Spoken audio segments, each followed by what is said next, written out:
হরে কৃষ্ণ বন্ধুরা, আজকে চলে এসেছি দুটো রেসিপি নিয়ে। একটা ঘরে তৈরি করে দেখাবো পনির কিভাবে তৈরি করে নিতে হয়।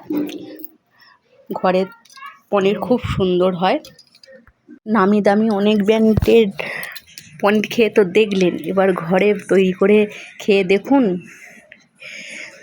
আমি পনিরটা তৈরি করে নেব, তার জন্য নিয়ে নিয়েছি 3 চামচ ভিনেগার এবং 3 চামচ জল। আমি এটা একটা মিশ্রণ করে রেখে দেব।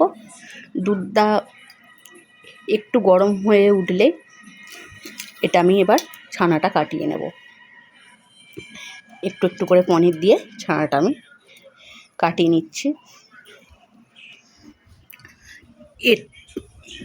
এই পনিরের টেস্ট হয় দুর্দান্ত। পনিরটা আমার কাটানো হয়ে গেছে। আমি এটা ভালোভাবে ছেঁকে নেব এবং জল দিয়ে ধুয়ে নেব। অবশ্যই ধুতে হবে, আগেও বলেছি। জল দিয়ে না ভালো করে ধুলে আমি যে ভিনেগার দিয়ে এটা কাটিয়েছি সেটা রয়ে যাবে, সেটা ভালো হবে না। এবার একটা সুতির কাপড় নিয়ে ভালোভাবে এরকম চিপে চিপে আমি জলটা বার করে নেব। একটা ভারী জিনিস চাপা দিয়ে 2-3 ঘন্টা আমি এটা রেখে দেবো। এদিকে আমি একটা বাটিতে দুধ নিয়ে নিয়েছি, দিয়ে দিয়েছি ফুড কালার, দিয়ে দেবো 2-3 ফোঁটা মিঠা আতর, গোলাপ জল এবং কেওড়া জল। এটা আমি এবার এক সাইডে রেখে দেব।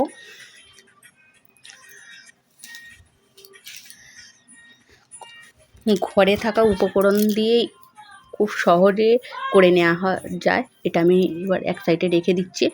এবার নিয়ে নিয়েছি চাল। আমি বেশি করব না, আমি 2 জনের মতন আজকে বিরিয়ানিটা করে নেব। আমি এতে দিয়ে দিচ্ছি গরম মশলা, একটু তেল।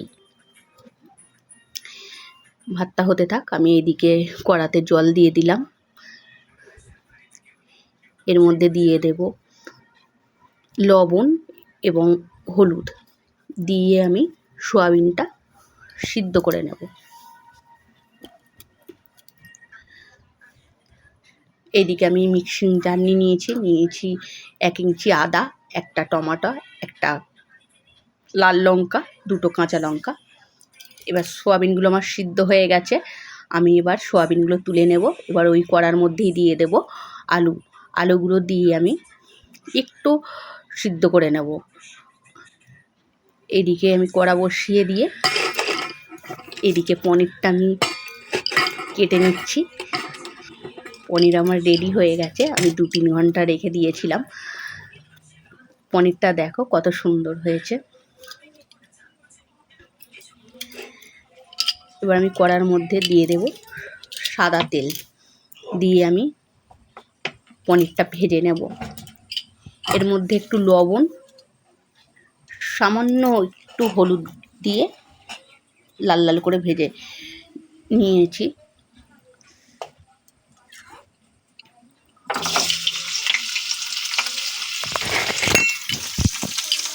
আমি 2-3 জনের মতন, 1 জন থেকে 2 জন খেতে পারবে এরকম পনির নিয়েছি। যেহেতু বিরিয়ানি 2 জনের জন্য করছি, সেই জন্য আমি এই 6 পিসের মতন পনির দিয়েছি। এবার ওই তেলের মধ্যেই দিয়ে দেব আলুগুলো লাল লাল করে ভেজে নেব।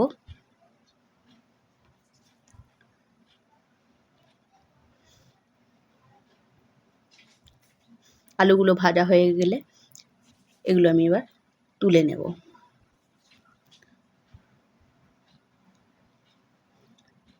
আলুগুলো আমার লাল লাল করে ভাজা হয়ে গেছে, এবার আমি তুলে নিচ্ছি।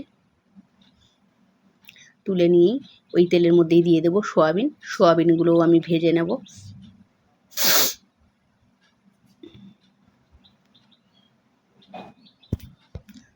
সয়াবিনগুলোও আমার ভাজা হয়ে গেছে, এবার আমি তুলে নেব। আবারও কড়া বসিয়ে দিয়েছি ওর মধ্যে 2টো তেজপাতা, সর্ষের তেল এবং জিরে, আস্ত গোটা জিরে। এবার টমেটোমের থেকে যে পেস্টটা আমি করে রেখেছিলাম পেস্টটা দিয়ে দেবো কাশ্মীরি লাল লঙ্কা গুঁড়ো, হলুদ গুঁড়ো দিয়ে এটা আমি ভালো করে কষাতে থাকবো। সামান্য দিয়ে দেবো সামান্য দিয়ে দিয়েছি একটু বিরিয়ানি মশলা, লবণ। এবার এর মধ্যে সয়াবিনগুলো, পনিরগুলো আমি দিয়ে দেব, দিয়ে একটু কষিয়ে নেব। কষিয়ে নেওয়ার পর এর মধ্যে আমি আলুগুলো যোগ করে দেব।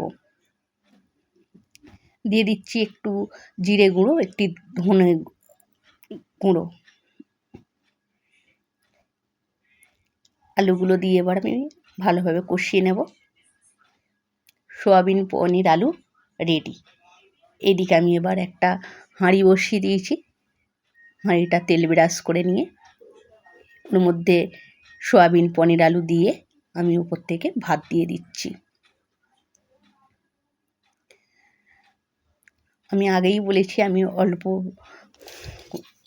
অল্প বিরিয়ানি করব, একজন থেকে দুজন খেতে পারবে। এবার এর মধ্যে দিয়ে দেব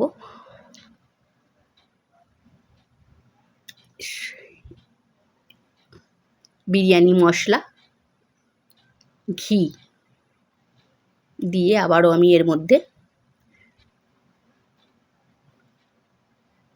রাইসটা দিয়ে দেব। দিয়ে আগে থেকে যে আমি দুধের মধ্যে কেওড়া জল, গোলাপ জল ভিজিয়ে রেখেছিলাম এটা আমি দিয়ে দেব।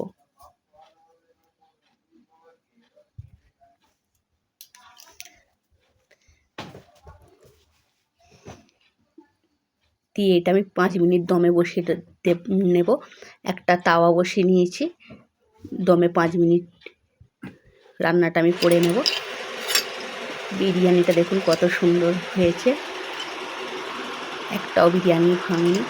এবার একটা লাইক পাওয়া যাবে কি?